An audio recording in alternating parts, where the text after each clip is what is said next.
You are now in the presence of a...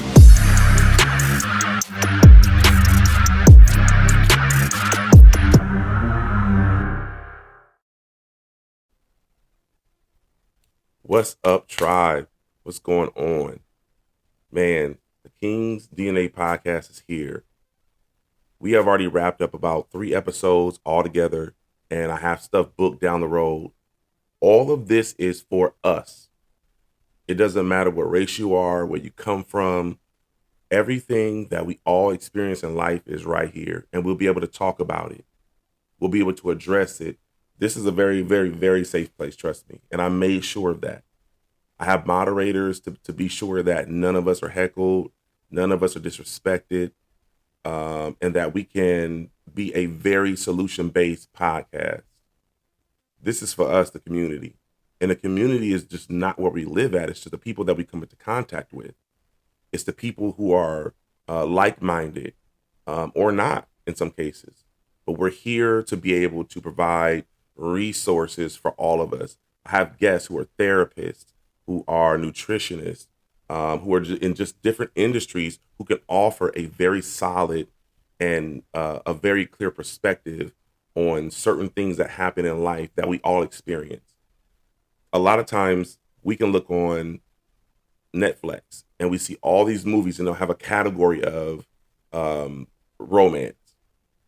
Well, when I see all of that, I'm like, it's all the same. You know, they win in the end.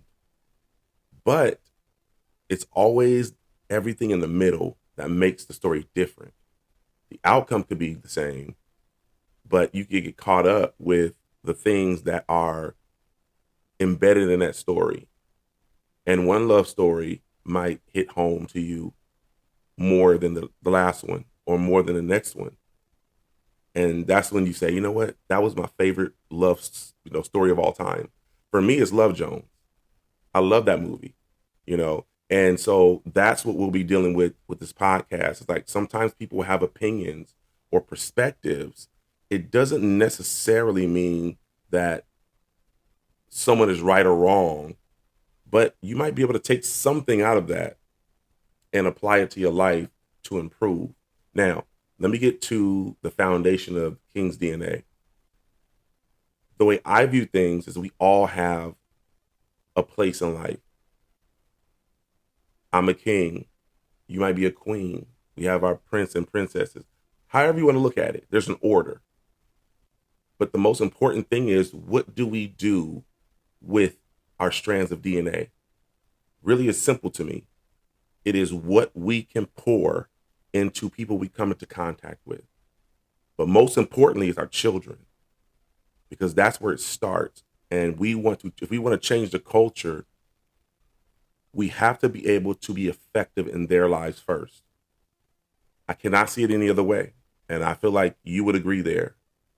So everything that we touch on this podcast, every single subject should be something of substance and intention. I really, really, really feel deeply about making an impact in each and every one of your lives. Now, for me, I'm still in the process. I'm trying to be better every single day. I feel like we all are. But I also know that sometimes our tanks run dry.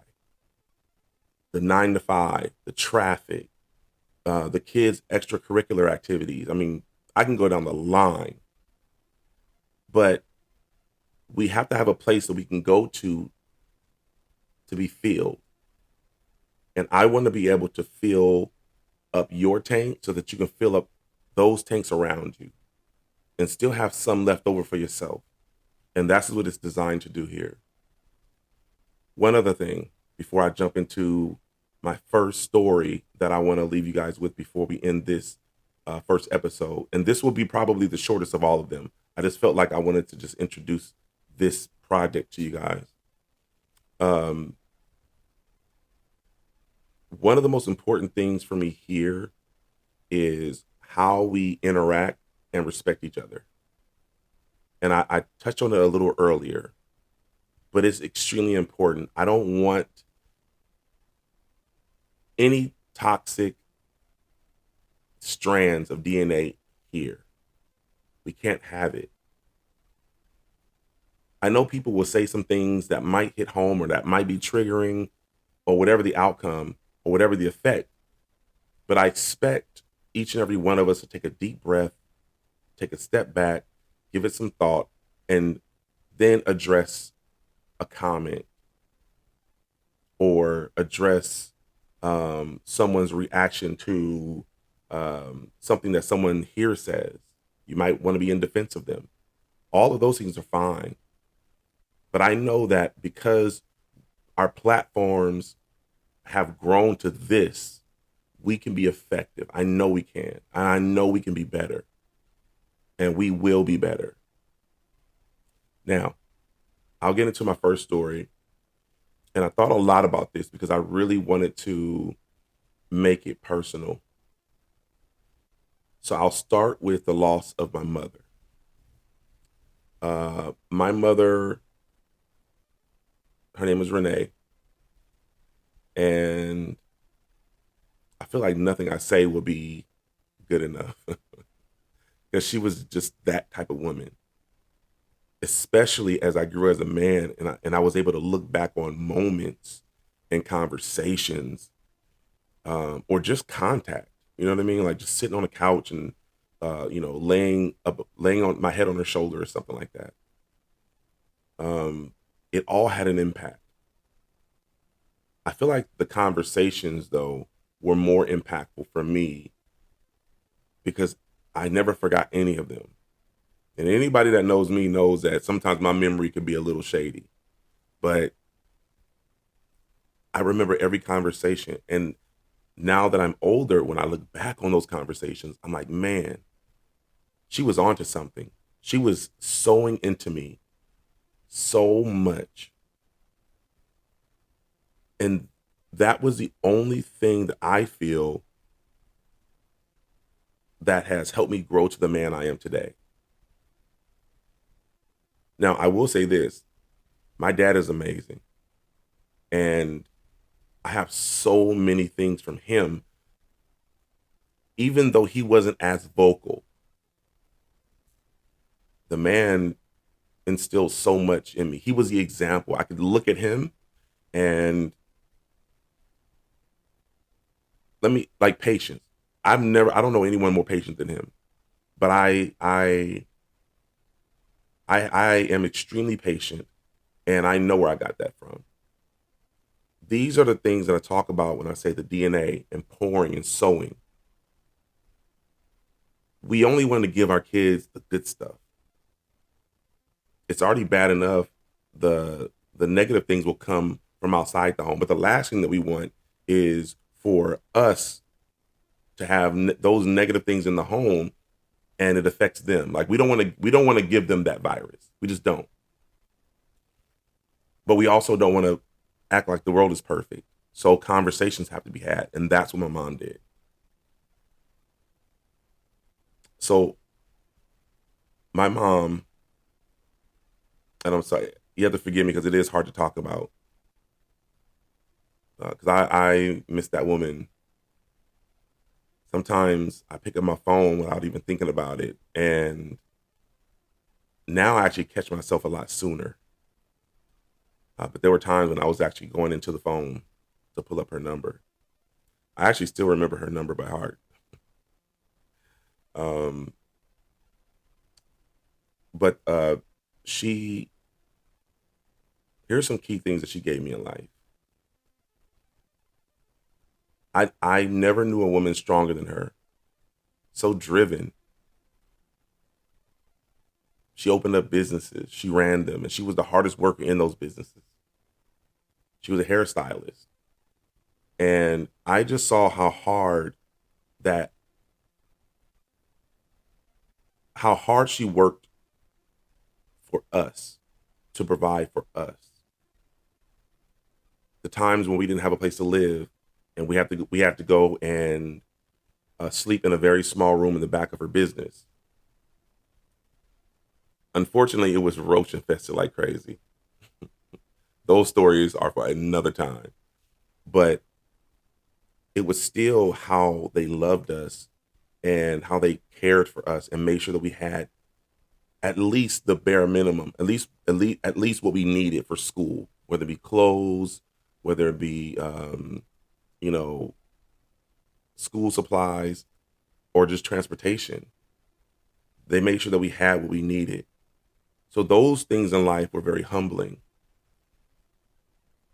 And it was something that actually stayed with me as I grew up because I know that you can take nothing for granted because you can be in a nice house one minute and, you know, and not have a place the second. So all of the love and things like that that they provided us as a family helped tremendously as I became an adult. And I too became homeless shortly after my daughter was born. And I slept in my truck. And those who know me on social media for all these years saw me go through it. I've always been transparent about my journey. I don't know where I get that from, but I just felt like it was important to know for people to know that I'm human. And even though you see the military career and you see the sports, career, not on a professional level, but I played at a high level outside of high school, and just what our lives are perceived to be. And I was homeless for 10 months. I always thought about my mom and thought about the things that we went through. And even though it was such a struggle, I knew that it would be okay. Our conversations about women, about providing, about partnership. I watched my parents, I watched a true partnership. So my idea of a relationship is far different than some people's. And you know what? For me, that's okay because I know that there's a woman out there who's willing to have a partnership instead of what some people would consider a traditional woman stays home and man goes out there and conquers the world only to come home defeated, you know? And there were just so many lessons in the time that I was homeless. So I remember uh, my friend Alice met me for lunch. Now, at the time that I was homeless, I actually worked, but out in California, bringing home $2,000 a month gets you absolutely nothing. And I remember her saying, like, and at the time, after paying my bills, my, you know, getting my daughter what she needed, all that stuff, I would have only gas money left for the most part. And I slept behind Kohl's department store in Alhambra, California. And I kept my gym membership so that I can shower, work out and shower. Working out was essential. It was a must because I was so stressed. And even though those times were stressful, all the lessons that my mom taught me and everything that we had gone through, it kept me upright. So Alice is digging through her purse and she's like, I don't have any money, but I have gift cards. It's one for Target, one from Target, and a few from different places. And I go to work the next day. I have no money, and we have like this big kitchen cafeteria area where they cook all your stuff fresh if you want it. And I go in there, and I didn't eat the night before, and I had a shake the day before for lunch. So that dinner I didn't have dinner, and I worked overtime this following day. So now I'm almost 16 hours in, and I'm starving, and I'm weak because it's a physical job. And I go into the cafeteria and I kind of lay my head on the table. And now the morning shift is coming in because I work graveyard at the time. And this guy is like, Damien, I got something for you. I was so crazy. And he was like, "You bought me lunch 2 weeks ago," and he was like, "I got you whatever you want." Man, I won't tell you. I don't have to get into what I ordered, but let's just say I ordered enough, just because of how they serve their food, to have a meal then and to save some for dinner. Now, 2 days later, I'm in the same situation. And this time I'm going on about a day and a half of nothing.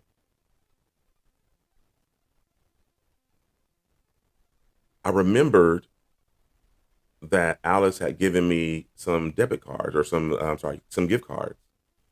And I'm sitting in the parking lot at Kohl's. I'm How hungry I was, I could not even explain to you.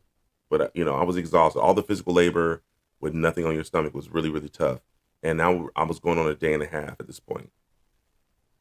And I was like, you know what? Let me see what she had on those cards. And I didn't know all of the cards she gave me. So I'm going through there, and there was a Jamba Juice gift card in there. And on this Jamba Juice gift card, it was a mystery to me. As I'm checking balances on the other ones before I got to that one, it's like $5, $3, stuff like that. And there are no stores in that area. So Jamba Juice pops up. Instead of At this point, I didn't care. I didn't check the balance. There was a Jamba Juice directly to the rear, and I looked over my shoulder through the window, and I wasn't sure if it was open because I felt like it was late. It could have been right around, I don't know, almost 9 o'clock p.m. And I power walk across the parking lot, and I go on the door. I get there like maybe about 10 minutes before they close, and I hand the girl my card. It's like, you just check the balance real quick before I order. She checked it. She's like, there's $35 on this card. I don't think I've ever felt so rich in my life, but I did. But I was smart because I didn't go crazy.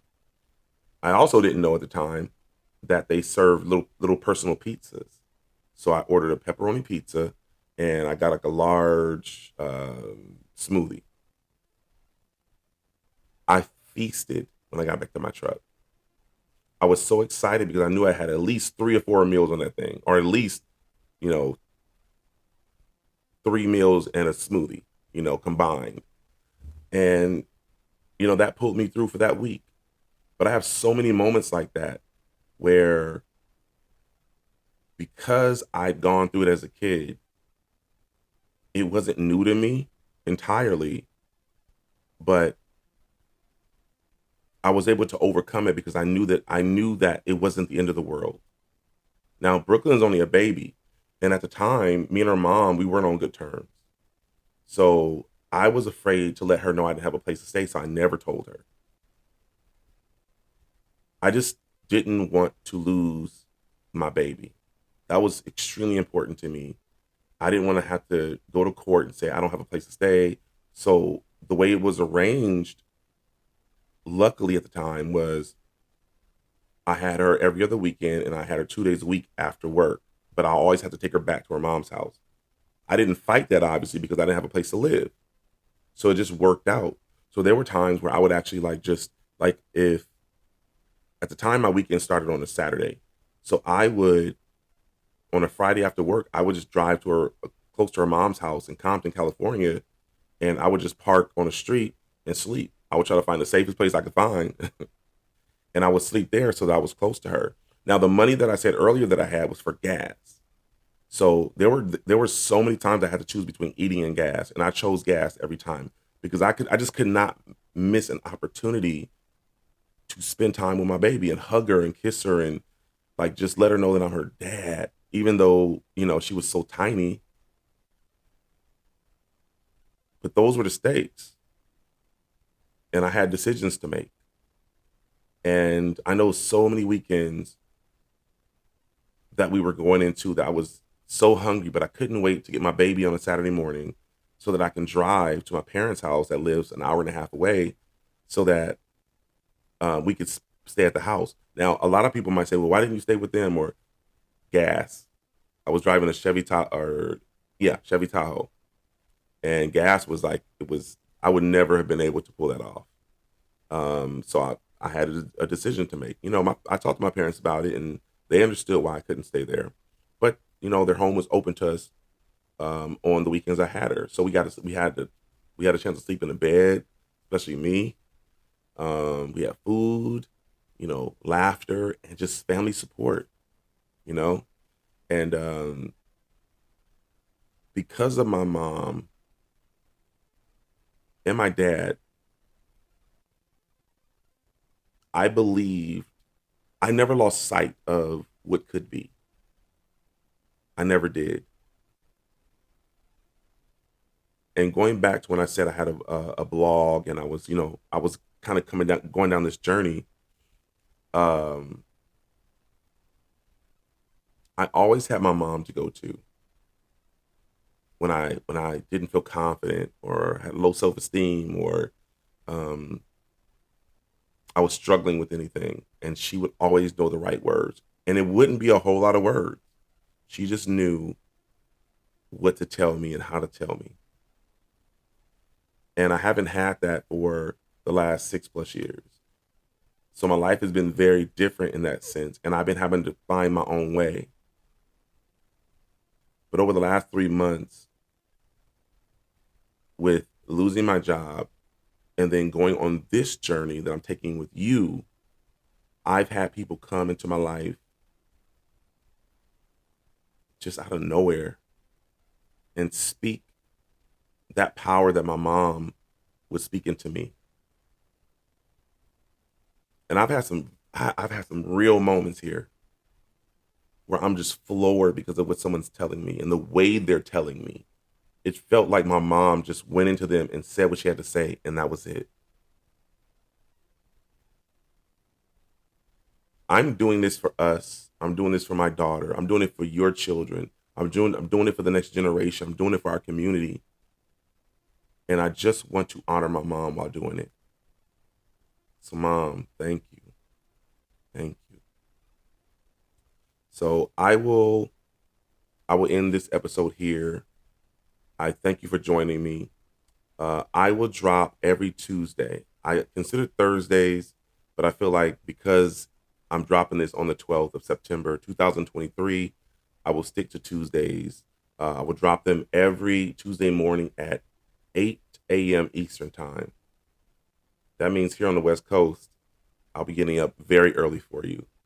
But it'll give me a chance to get my butt in the gym, get my life together. But thank you for joining the King's DNA podcast. Remember, respect each other in the comments as we go forward. And real quick, also, next week's episode is amazing. I shot that second episode 2 weeks ago, and I shot it at VT Studios. That's Victor Tango, VT Studios in Los Angeles. It's right down the street from the Crypto Center, which used to be the Staples Center. Amazing. VT Studios. Just put that in Instagram. You'll be able to find it. Amazing. Beautiful studio. And we will be shooting 2 more episodes in that studio as of right now. So thank you and shout out to Vegas Taylor, man. Thank you so much for the opportunity and the help and the guidance. When I tell you guys that this was a collective effort on so many levels, and thank you for those who truly believe in me, those who reached out to wish me good luck and who were excited for me and who expressed that. Thank you. I really appreciate it because I need that. You give me that, I give you this. Next week's episode is going to be about bonus parents and what that feels like and what that looks like for all of us. All right, so get excited, stay excited because the things that are coming up are going to be powerful and useful. And I would really appreciate it if you guys can share everything that comes out that I put out. We'll be having this episode along with all others on my YouTube channel. I'll make sure I put that information out also with this, along with TikTok, Instagram, Facebook. All episodes will be on all of those platforms. The audio will be on Spotify, Apple, SoundCloud. So just bear with me. Bluetooth disconnected. Bluetooth connected. Sorry, just bear with me, and all that information will be put out as we go. It's a starter business. Work with me here. And then merchandise, I am also working on that, so that'll come, I think, in the next 2-3 months. I'm very excited about that. Yeah, thank you to my brother Jason. Man, thank you. Like the gems, he just drops gems every time I talk to him. He's my younger brother. He's helped me with this a whole lot, with ideas, sending me videos. Nakia, Wendy, I can just go down the line. And I hope I know I'm not going to name everyone, but I will have you guys in the credits after this. My special thanks. All right. I love you guys. Stay strong, tribe. We can do this together, and we will do this together. All right. That's all I got for now, man. Take care.